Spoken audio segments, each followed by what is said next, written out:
Hey everyone, this is Shawnice Moore. I am the creative director, the writer, and motivational speaker of Uniquely Complex.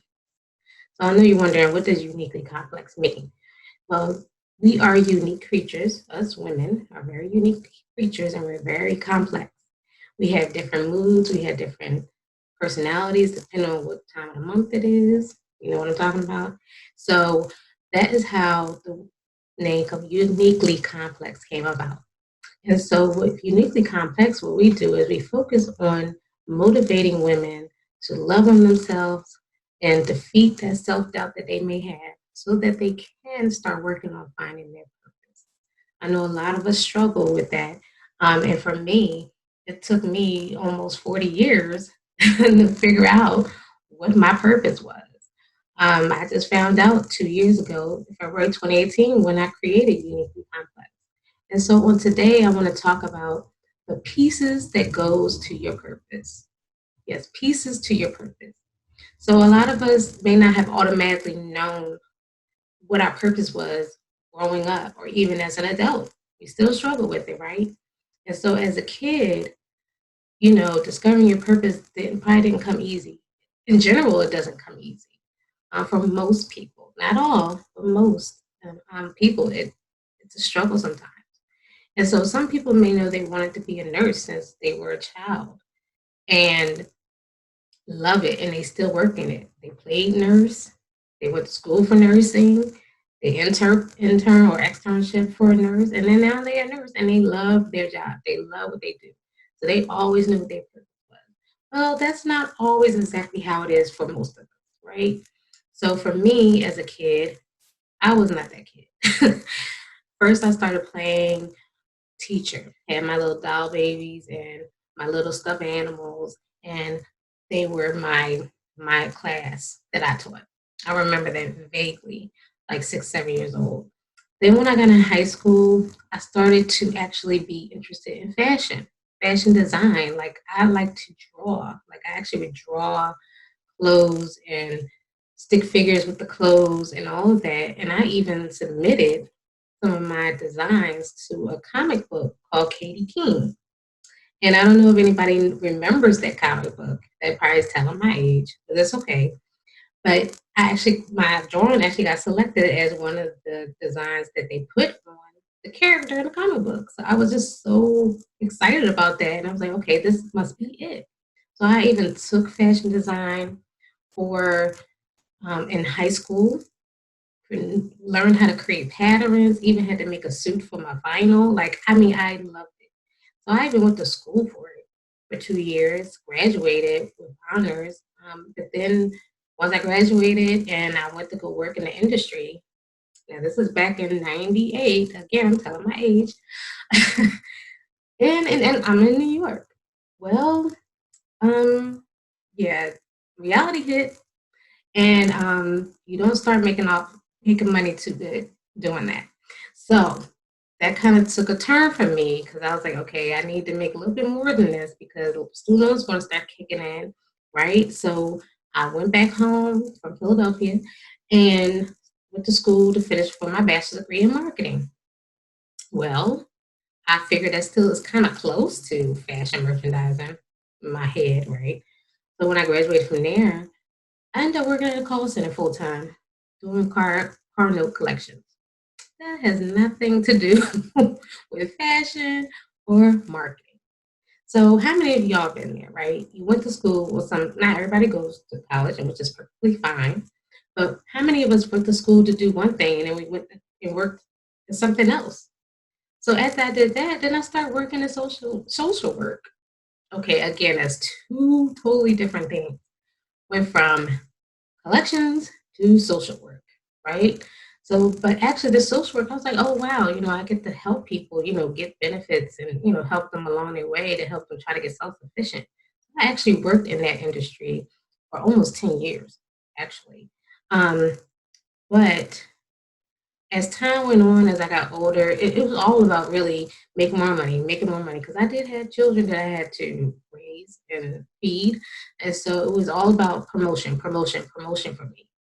Well, I got to a point, actually maybe 3 or 4 years ago, where I was not feeling like I was actually working in my purpose.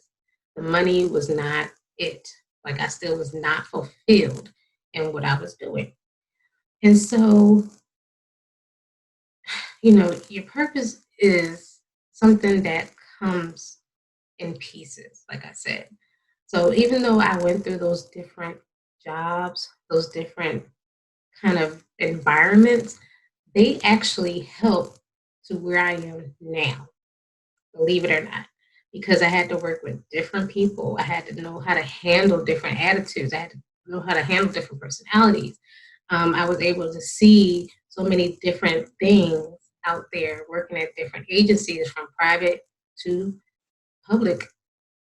You get to see so many different things. So all of that worked out into going into my purpose. Okay. So my purpose is what you see right here. I found out what it was 2 years ago. And it's speaking into women's lives to help them defeat self doubt and discover their purpose. And it's because it was different pieces in my life that brought me to this of why I need to speak to you women about loving on yourself and finding your purpose, because those are the areas I struggle the most with. Believe it or not, a lot of times your purpose is something that you struggled with. And it's actually not for you. Your purpose is not for you. It's actually to help someone else, believe it or not. And so, what I want to tell you is that the different pieces for me that helped me lead up to my purpose, besides all those different jobs and in different areas, in different industries, that definitely helped. But some of the things personally that helped me get to my purpose is one, low self esteem. I had low self esteem since I was in elementary school. And it was because I always was getting picked on because I was quiet. And so I always was getting into fights. And so it's like, okay, why nobody really want to be my friend? So I always would do things to try to fit in. And I always would compare myself to other people. Oh, her hair is nice. Oh, she got some nice clothes because I'm just being honest, in elementary school, my clothes were not popping. Okay. I started wearing really nice clothes till I started getting a job at 10th grade with my own clothes, own shoes, got my hair and nails done. That's when it was like, okay, I'm in there. But, my parents did the best they could with what they had. So I do not blame them for anything. But those experiences, though, kind of gave me very low self esteem. And so it took years to get over that. Just being transparent, it took me probably till maybe 3 or 4 years ago. And sometimes I still struggle with that, just being honest. So then, of course, the next pieces were life experiences. Me having, being a single mother for a very long time, me moving from one city to the next, and going to school, and then, life happened with bills and all that. And then almost 4 years ago, I ended up being a first lady of a church. That totally changed the dynamics of my life. And so once that happened, that is where I really had to say, okay, what is my purpose? Now I have to lead these women and making sure that they're okay. And that's where all the different personalities and working with the different characteristics and all those different agencies that help me to help the women in my church. So you just never know how different life experiences can help you into the purpose that you had for your life. And then recognizing my purpose was not to please me. It was actually to help somebody else. And you may not realize it right now, but whatever your purpose is, it's going to be to help someone else in some form, way, or fashion. And so those are the pieces that led to my purpose. So, what I want to do is give you some tips on how you can figure out what the pieces are to get to your purpose. Okay, so tip number one is, what would you do if money was not a factor? I know you may have heard that before, but that's real. Like, what would you do if money was not a factor? Like, for me, again, talking to women's lives and helping them realize, oh, that's what I want to do. Oh, that's what I'm supposed to do. Like, that just gave me so much fulfillment knowing that something I said or did helped somebody figure out what they're supposed to do. And so just figuring out, okay, what would I do if money was not a factor? The second thing is, what did you struggle with the most growing up? Again, for me, it was self-esteem, loving me. And so now I am somebody that motivate women to love on themselves and give themselves self-affirmation and don't look for affirmation in other people. So that is my thing because that's what I struggle with. Also, me being a motivational speaker, I dreaded presentations and getting up and talking in front of people. I dreaded it in high school, dreaded it in college. Of course, we had to take presentation classes because I was marketing, because of course you're supposed to get up in front of people and do things.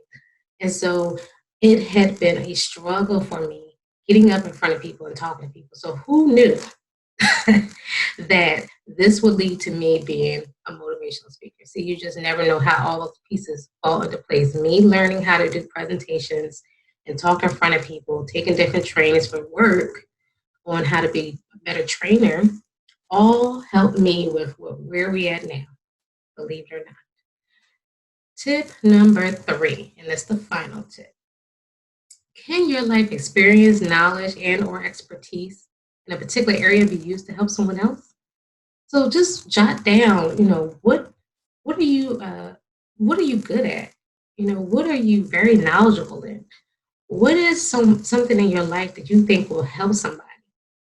Those things right there, those 3 tips will really help you to figure out what your purpose is.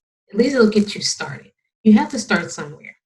It may not come to you automatically. It may not come to you in a day or a week. It may take months, but you have to start the work of figuring out what your purpose is. And the way you do that is to look at the different pieces that you have in your life or things that you have endured that have helped you to get to this point here of figuring out what your purpose is.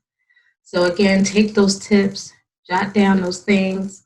Again, I can give the tips again just to make sure you have them down. Make sure you write it down. Tip number 1, remember, what would you do if money was not a factor? Tip number 2, what did you struggle with the most growing up? And tip number 3, can your life experiences, knowledge, or expertise be used to help someone else? Write those down because that is the basis of starting to figure out the pieces to your purpose. So I hope this was a help to you. I hope that it motivated you to start thinking about the things that you have done, that you've been through, that may help you to figure out what your purpose is in life. So I thank you so much for tuning in and watching this Purpose Summit. I hope that also all the other awesome speakers as well will help you and guide you in the area that you want to go. All right, you just have a great journey to your purpose.